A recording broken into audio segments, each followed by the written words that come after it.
before we get started tonight, I had received a request from somebody to run a quick correction. I wanted the listeners to know that Azara Properties is not a smoke and vape shop. It is owned by Hosh Lamoon Investment Group, and we do also own Azara's, but we also own several other businesses.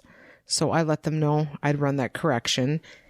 And before we dive into some of the digging we've done on Joe's social media presence to a greater extent, we received a statement from Carrie Kincaid, whom we mentioned at the end of the first episode, in regards to a letter that allegedly had been sent to her in some fashion from Joe Luginbilled, encouraging her to resign as president of the Eau Claire City Council. So I'm going to have Tyler read that.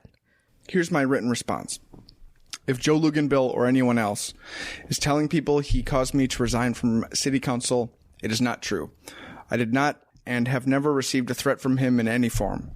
I resigned because the 2018 local election ushered in an approach to local governance I did not respect and did not think would be good for the city, but one that voters signaled they preferred.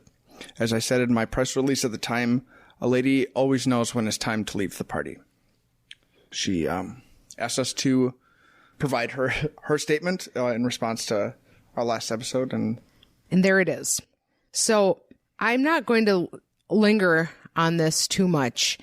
I wanted to let the listeners know that, number one, I did chat with Andrew Worthman over the weekend. I'm sure Andrew already has fielded enough questions in regards to this issue, as well as all kinds of city government issues as of late. So if you feel the need to get further clarification from Andrew, I'm sure he will do that. However, I wanted to let the listeners know that he and I did have a chat, and we discussed this alleged letter that Joe Luginbilled had told several important people in Eau Claire existed and something that he had done. And Andrew shared with me that he had no knowledge of Joe doing such a thing at the time that it was done. I feel comfortable sharing on his behalf that he indicated that. I feel quite strongly that they were being truthful with me, that this alleged situation had occurred. Whether or not Joe was being truthful with them is another situation. Pursuing that topic any further, I feel, is something that should be done by somebody in a higher pay grade than me.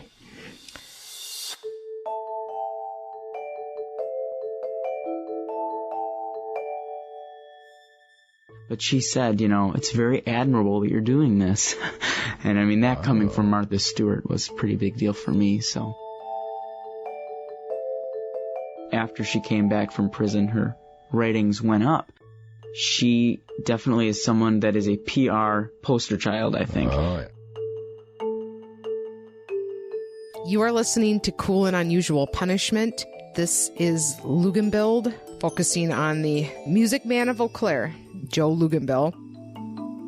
Let's chat about some of the interesting stuff we've been looking at over the past few nights.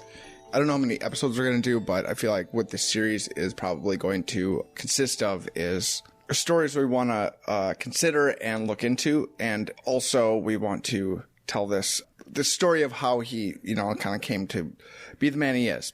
The stories that we have written on Post-its on our corkboard are stories that are going to take some time to solidly report on. When we thought about doing this series, and as we have been reporting on it, getting things correct and having evidence to back it up is very important. I feel very proud of the research that we've done and the sources we have to back it up, which you can always find in the show notes. So please continue. So I think I kind of posed this as an open question in the first episode. because we were talking about his YouTube channel, these food videos, and then his bios seemed to change over the course of a few years to a man who's looking to get into politics. And I think I had asked you, what is the path from A to B?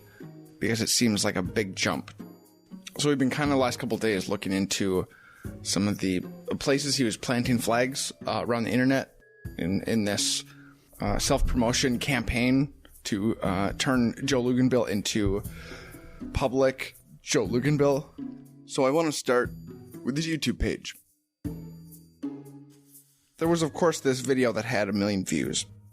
There's a different video before that, while it didn't have 1 million views, it did have 270,000. It is not a small number, certainly. So this first video, looking at a breakdown of the traffic flowing to this video, the dates and the places they came from. There's places you would expect. This was in late July of 2012. Twitter, a couple hundred. Facebook, a couple hundred. People searching Joe's Kitchen on YouTube, a couple hundred. And then in July 28th, 2012, VK.com sent 36,000 people to this video. And what's VK.com? So VK.com is a Russian online social media website. It is quietly like the 5th largest site on the internet. As of August 2019, VK.com is ranked 19th on the list of Alexa's top 500 websites. It is officially it is a like European, I think East European social networking site, predominantly used by Russians, and it is very, very big. What? As of August 2018, VK had at least 500 million accounts. It is the most popular website in Russia. How does that happen? The video was embedded there, right? Like, there was a link put there, which would then make me think that Joe or a bot or somebody had a profile on there to embed it. I don't know. I can't. There's some things I can't say for sure, whether these are organic views, genuine people, and what's a bot. There's some evidence that we'll get into. But in any case, it is notable that the majority of the views that pushed this up, views that pushed this video into a higher plane, was from a Russian Facebook, essentially. Like, why would that many people organically click on the view of somebody from Eau Claire, Wisconsin? What was the name of that video? Did it say? What was he making? This most likely would have been Joe's Kitchen 5-minute meal. Now, the second video is called A French Feast. This is the one that, if you've read any biography of his over the last 5 or 6 years, it'll mention it. It got 1 million views. And as we mentioned on the first episode, this was the one that he allegedly tweeted to some sort of Julia Child birthday Twitter. And I can't speak to what his subscriber count was at the time. The traffic stats for this video are, in August of 2012, 60,000-ish views from mobile devices. And then August 21st, 2012, referrals from Twitter, 973,000. We talked in the first episode how I was unable to find where he was retweeted from the Julia Child Twitter page, which I think it's important to reiterate again that was some sort of a Julia Child birthday Twitter that had less than 1,500 followers. But I find it interesting that the claim to fame lied in this retweet from this Twitter page. It appears as though if you were not organically getting views for your videos, it would be convenient to mention a quote, brush with fame and credit that, and then seek out alternative ways to get those views. Because I think what is also important to note with these two videos that you've mentioned, you see the graph, which we will share, and there is a huge spike and then a flat line. It's like somebody runs a marathon once in their life and then never does it again. Yeah, it appears as though this video and subsequent videos didn't continue to be entertaining beyond the rush of a single day. I just want to be fair because I would love to have a conclusive answer as to the service that was used if these views were, purchased. And I can't. But I can say that there was a rush of traffic to an older video from a Russian Facebook. And there's also a number of questionable at best YouTube accounts that were very supportive of Joe Luginbilled around the time. And I want to talk about some of them.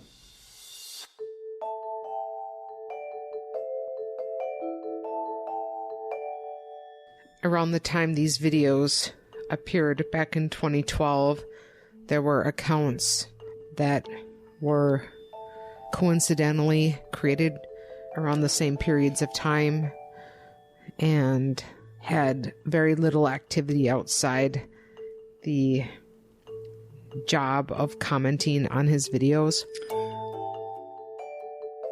So as an example, there's a account and comment from 2012 from an Andrea Brandt, a person who joined YouTube September 26, 2012 to subscribe to Joe and post one comment and never do anything again after that.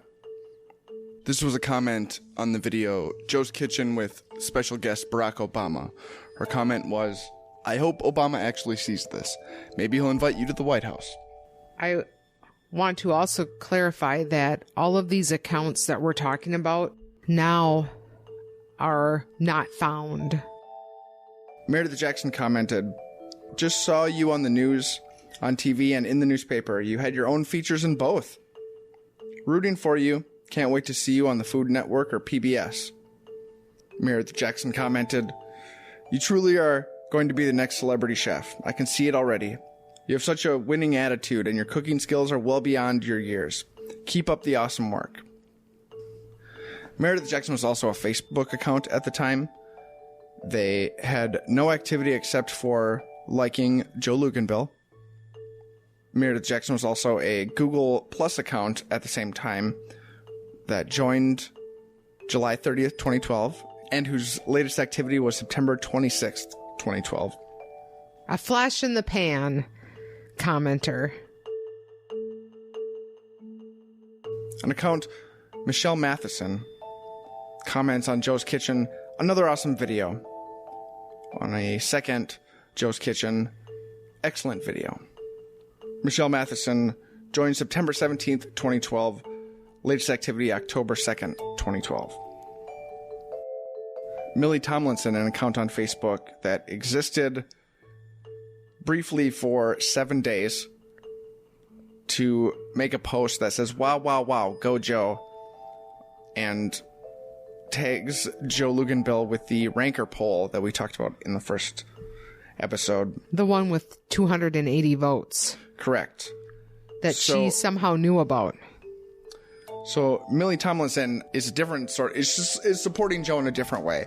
And that's to comment on other YouTube videos, mostly music videos by 2 Chainz, Carly Rae Jepsen, to make the same comment over and over, and it reads, "This is a great video. Want to see an up-and-coming celeb? I'm a big fan already. Search Joe Luginbilled in the search bar." That's a good friend. A Phil Riley, "Oh, did I mention that I tried this recipe tonight? It was a household hit. The wife loved it, and so did I. It was a win. Thank you, Chef Joe." Phil Riley joined July 30th, 2012. Last activity was September 27th, 2012. These comments, like from Meredith Jackson, say things like, I won't be surprised when this is a YouTube hit. It was awesome, Joe. It's all these things steering towards not just the content of the video, but a declaration of recognition that he deserves and doesn't have yet. Like, let me have a bunch of accounts make comments on something that I want to be so. So in the same vein, there was a Twitter account around September of 2012 at Johnson Dahlia, a woman who had 27 tweets, and almost all of them, if not all of them, are tweets at and about Joe Luginbilled. Starbucks, you might want to share him with your followers. A barista with viral video cooking shows at Joseph Luginbilled. Oh, and some of these are also tagging famous people along with Joe. At WEAU 13 news tip for you: Joe Luginbilled has over 2 million hits now, and he's on the front page of Cooking Teens magazine today. At Eau Claire Area School District, yes, is that what it is? ECASD Super. You should be proud and share this to Twitter and Facebook. Tweets at people like Martha Stewart and Joe Biden and Justin Bieber. Yeah. Just a huge fan of Joe Luginbilled. Joe Luginbilled is a viral hit and on the cover of Cooking Teen today. Cooking Teen. Can I address that quickly? Yes, please, because I looked for it. And as far as I know, there was perhaps, if it was like a digital type magazine, his link might have been featured somewhere. But again, it's been difficult to find any physical evidence of that.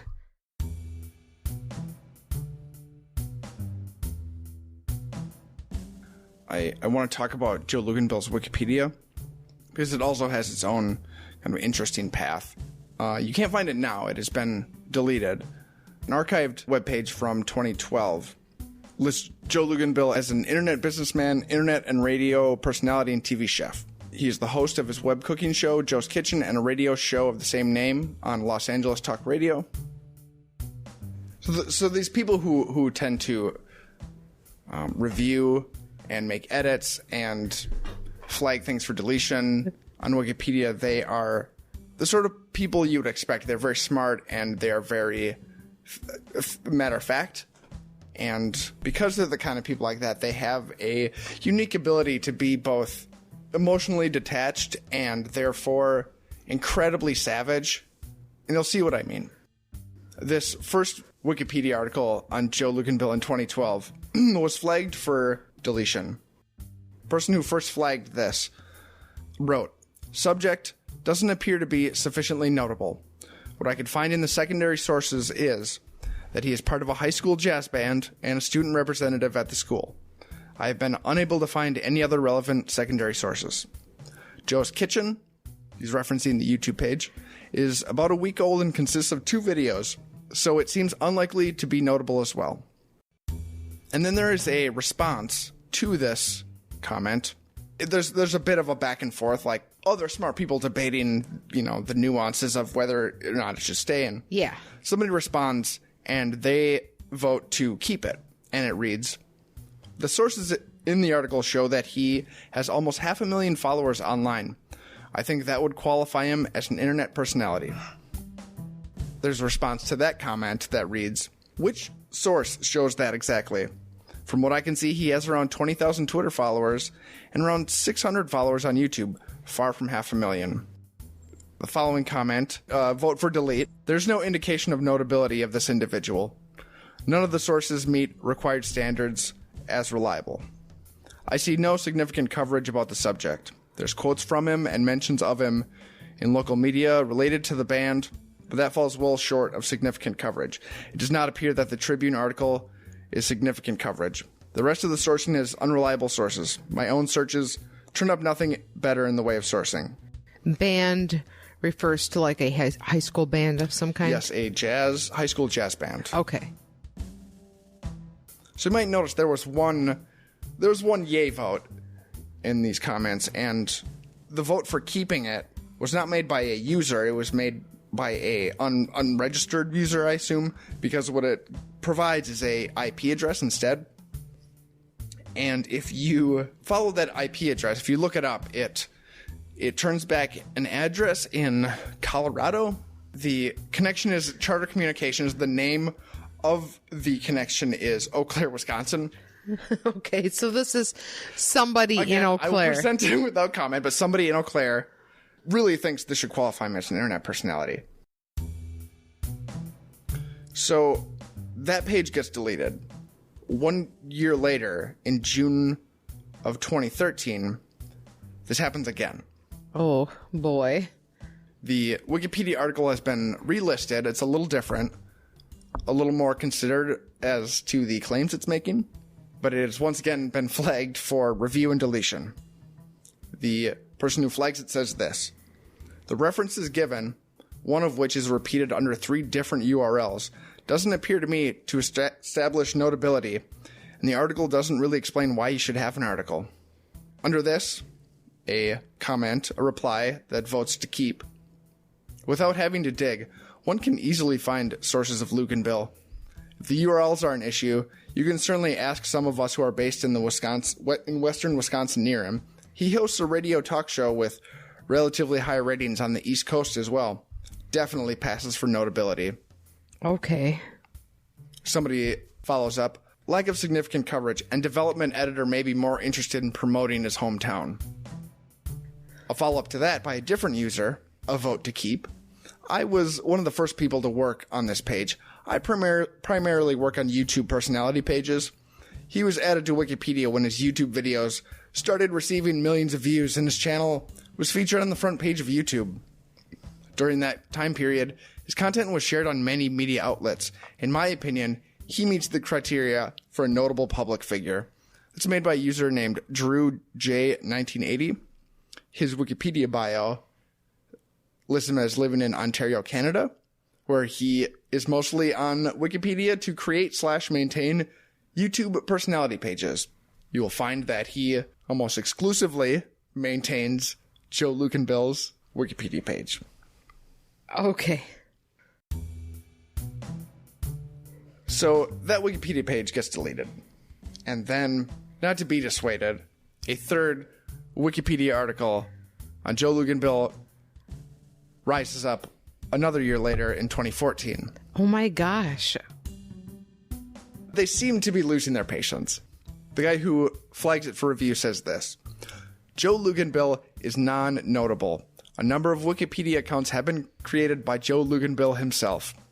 A completely non-notable young man who's engaged in self-promotion. Wikipedia is not for that purpose. We also looked into a spread of Joe Luginbill kind of presence on the internet. Specifically, sites where you can hire a celebrity chef. He is listed public Still, speaking. $5,000 to $10,000. And his rate is $5,000 to $10,000. We found 2 celebrity net worth pages. One is called therichest.com. Yeah, quite a few listeners sent that to me. And one celebrity-grams.com that both list him with a net worth of $2.5 million. It's probably worth remarking that celebrity-grams, you spread out a little farther on that site, what you find is it's not a well-styled site, and it has 2 main topics. One is celebrity net worth, and the other is celebrity boobs. So, Okay. there are sites that invite user-created and maintained profiles, and they all have similar bios depending on what year it was. They all mention his Luginbill Omnimedia company, which we found no presence online at all except for a Facebook page with a couple dozen likes. No other mention of note other than Joe talking about. He lists himself as president and CEO of it. The other two things I wanted to mention was radio talk shows. The importance of these talk shows kind of vary depending on what bio you're reading or what news article, but they're often mentioned as incredible offer from an East Coast radio station to host his own show. They were Joe's Kitchen on LA Talk Radio, and Joe's Kitchen would become, according to these bios at least, would become the Joe Luginbilled Show. That was in 2012, I think, maybe before the YouTube videos. And then in 2014, a East Coast radio show called the Joe Luginbilled Show, where I think that's where he was not talking about cooking anymore. It was more of a political current events. I don't know, because I've never heard or found any of these. What was the name of the LA? It's LA Talk Radio? LA Talk Radio.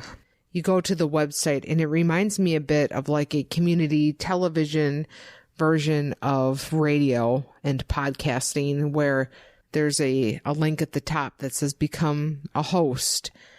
The vetting process is you wanting to be part of it. This isn't like the Howard Stern show or something like that, where you are sought out. A search of their site pulls up no mention of him. And so I'm not certain if that ever existed, and if it did, the format of that stream is not one of hey, we heard about this kid in Eau Claire. I reached out. I have not heard back, asking if Joe Luginbilled did in fact ever have a radio program on there. So we also had heard about this East Coast radio station, and we were like, is this something different? We found that one too. That one's a blog talk radio show called the Joe Luginbilled Show. It is essentially the same service. I believe that one was more of a call-in style. Like it has a service that allows people to call in. And again, that page, the archive of that page still exists, but I've never found any of these episodes. I don't know how long he did them for, and I don't know how popular they were. I think they are referenced as being wildly popular, and I don't want to dismiss that outright, but I can't find any proof of their existence.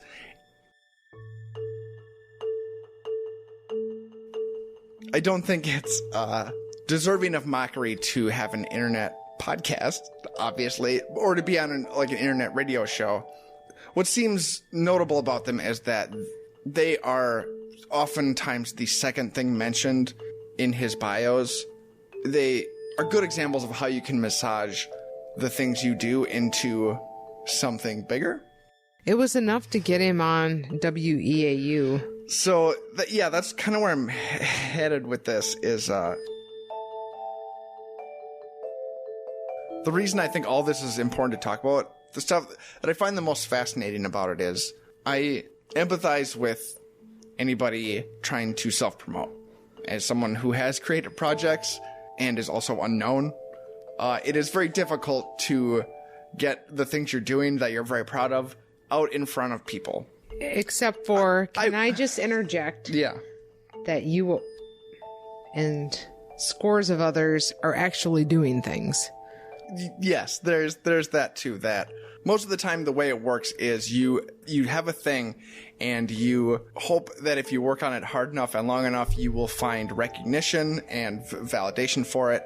Whereas this appears to be reverse engineering fame for having done something that seems to be centered around this YouTube video and very little else, because the cooking videos stop very shortly after that, and it becomes aggressive marketing of himself as somebody who is known everywhere.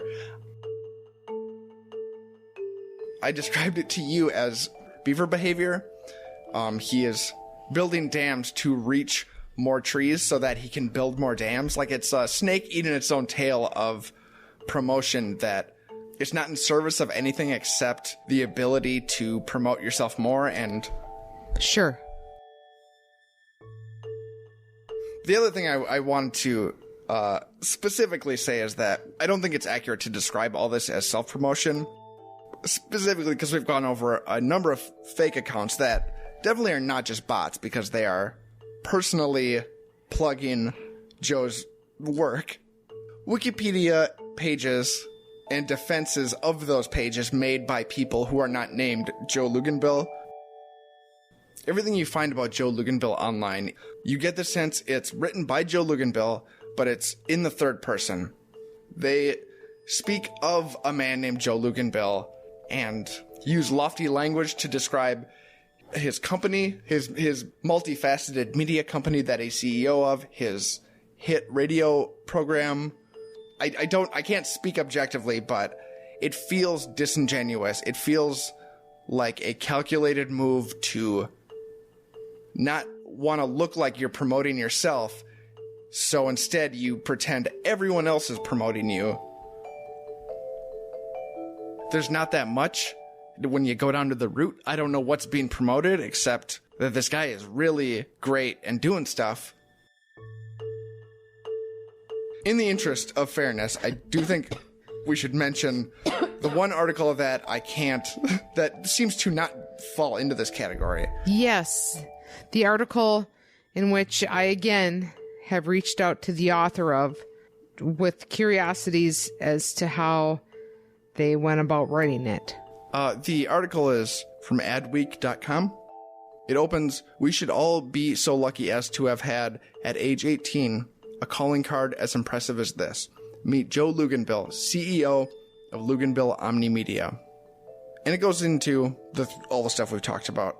But it seems to be one of the only articles outside of local news that is definitely written by a real person and is hard to pin down because it exists in a sea of self third-person promotion. Yeah.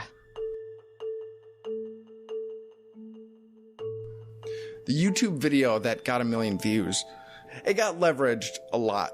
And I don't know why, because the YouTube video stopped shortly after. Yes. And it seemed like the thing that was his jumping pad got abandoned very quickly, and I don't know why. Yeah, and I will speak to that as somebody who has heard from several people who at some point had considered themselves good friends of Joe's. What I will say that I heard many, many times over the past few weeks is that there is a common thread of behavior in which there is a project that is started or teased, announced, big things coming, and then there isn't follow through on it. That is definitely something that's symptomatic of his personality over time. People I spoke with that referenced talk of him becoming the new Mr. Rogers of like Wisconsin Public Television and writing a children's book in which there was a person who illustrated that who didn't get paid for it, which is another whole episode of people who didn't get paid for work. That's a different thing. But it's always these ideas that spin and where do I go next? And what do I do next? But then once it appears that once it gets down to the amount of work required, as somebody who is a creative person myself, I know the idea of when I got my master's and decided it was going to be in creative writing, and then I settled on writing a play. That sounds great. And then you actually have to do the thing. And that requires an incredible amount of work and discipline. And it appears when you look at the trajectory from people who consider themselves very good friends of his, that there would be these initiatives, whether they be creative or the Smile House, which we can speak to at a different time, which was going to serve as a home for kids who were transitioning out of the foster care system at 18. All of these things that were great ideas, and they sounded good. Mm-hmm. And he was not a guy with no follow. Like, I think it's referenced objectively by third parties that he had 20, 30,000 Twitter followers. He was not a nobody, certainly. Yeah, he was not a nobody, and he certainly did. Behavior is very strange because they speak to somebody who has nothing and wants to trick people. But he did have an internet presence, and I don't know how much of that is authentic versus how much of that. I honestly didn't think of that. Yeah, given everything else, I don't know why I didn't consider that. Yeah, how much of that is authentic? The amount of momentum that an inauthentic internet presence produced, becoming a school board president at age 24. Yeah, I think everything with no college education. Everything I talked about, I think, leads up to around 2014, 2015, where there's a more recent Leader Telegram article at the time that interviews him, and at the end of it there's a quote from him that kind of mentions, like, looking forward, like maybe politics. And then looking forward, 2016, the Eau Claire School Board, the creation of the Luginbilled Children's Foundation, yes. Which what we are forgetting is that some listeners may not realize that now that foundation is under scrutiny by the Eau Claire Police Department. But that's when there's a transition, and beginning in 2016, it's a very distinct other path, which we will focus on in a future show.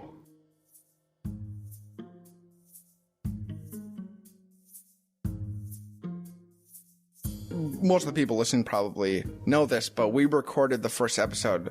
At the time when we recorded it, Joe Luginbilled was still unaccounted for, and I think the day after is when he reemerged to make a public statement. Joe Luginbilled made a statement, and I'd like to read it. I feel it is important to make a statement to the media at this time. I know that my absence has led to many questions, and I regret how it has left people in the dark. The truth is that for a period of several months, I have been completely overwhelmed. I held on to unrealistic hopes of a Hail Mary that would support the success of two daunting projects, the State Theater and the Smile House, as well as other programs and initiatives. I worked on these projects and others without receiving any salary and without employees. Despite this, and despite public support and encouragement, the level of donations simply did not keep up with the costs associated with operations. More than anything, I was in denial. I was in denial to believe that I would be able to see the success of these projects on my own. I was in denial as bills added up, and as more and more responsibilities were shifted to me, it is hard to cope with the fact that this has led people and causes I care about deeply to be disappointed and hurt. I want to apologize for retreating during this time of challenge and for not being in communication with the people I work closely with. In many ways, I kept people in the dark about the difficulties I have been going through. In the coming weeks and months, I will work to make amends with the programs which I care about so dearly. Because I no longer am equipped to manage these programs with myself, I will be passing them on to other entities and organizations that can see them through. For that reason, I am in the process of dissolving my foundation. At this time, I am also pursuing treatment for mental illness. In many ways, my mental illness has been debilitating for me. It has been a root cause for the challenges I am currently facing. I have put off seeking treatment for a very long time and feel it is vital that I receive it now. I want to thank those who sent messages of love and support during this time. Their understanding means so much to me, as does the support of my family and loved ones. I have lived in the public eye since I was 18 years old, and I have devoted my entire life to adult life to public service. I have also tried to do what I feel is in the best interest of causes and programs I support. For the same reason, at this time, I'm retreating from the public life which I've cultivated to this point. I would agree he has cultivated it. Through everything, I'm holding on to my belief that there is a power greater than me and greater than any of us. I trust that force to guide me forward into the future. This will be my only statement at this time. Yeah, anybody who's been in an abusive relationship can recognize what is happening in that statement, either intentionally or unintentionally. The things he's saying can be true, and also it can be wildly inappropriate for him to leverage them in that way. Right. I sat over the weekend and I spoke to more than one person that would consider themselves a good friend at some point in the past years of Joe Luginbilled. And all of those people are like grieving the loss of somebody they never knew to begin with, but thought they did. I don't know how this guy can abandon this thing because he is hardwired to be his own hype man to his own fault, you know. I want to thank everybody for listening. We certainly have more to come, but stay tuned. Perhaps there are more scandals left to timeline. Thanks for listening.